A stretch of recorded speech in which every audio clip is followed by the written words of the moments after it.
How do you prove as a student that you've internalized something over a process? And perhaps engaging with that as a tool is just one of a multitude of opportunities to be able to, you know, show that you have. Yeah, great. And so, what was the project then? What did you set out to do? What was? That's a great question. Yeah, because I appreciate what that was it? these. What was it? Yeah, I appreciate that these things are quite abstract, and Yeah. you know, it's just almost navigating and creating your own kind of structure around what it is you want to do. So, where did it take you?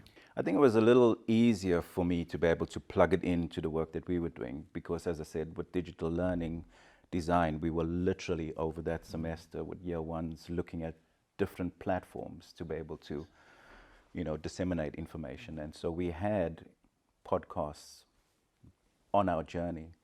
And then it involved, I suppose, a very easy process in terms of drawing on current resource to our technical teams in getting our students inducted on using the equipment. So we decided that we'll induct them on both cameras and audio recording devices. We booked time in the studio. We had a wonderful technical lead, Tom Baldry, take them to the studio, and we inducted them in the space. And then we had Phil Hargreaves take them around the campus using cameras, which was fantastic because once they got equipment in their hands, I don't know what happens to a student's mind, but when you take them out of a classroom, they literally light up. And so they were all over the campus, running wild, recording everything. And you won't believe it, or you may well believe Well, it. you've empowered and enabled them. 110%. They literally had to be dragged back in at the end of the day because they did not want to stop recording content. And what was the kind of things they were recording, and where were like what?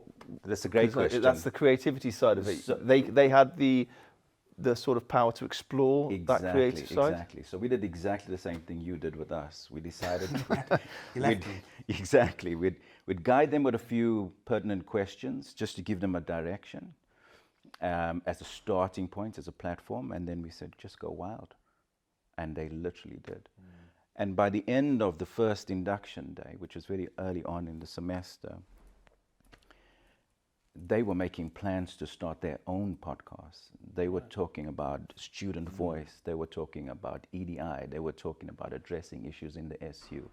They were looking at using these new skills and this as a platform to be able to talk to anything and everything. And didn't you have some connection with the UE radio, the student, or something you? That's right. I recall something at the time.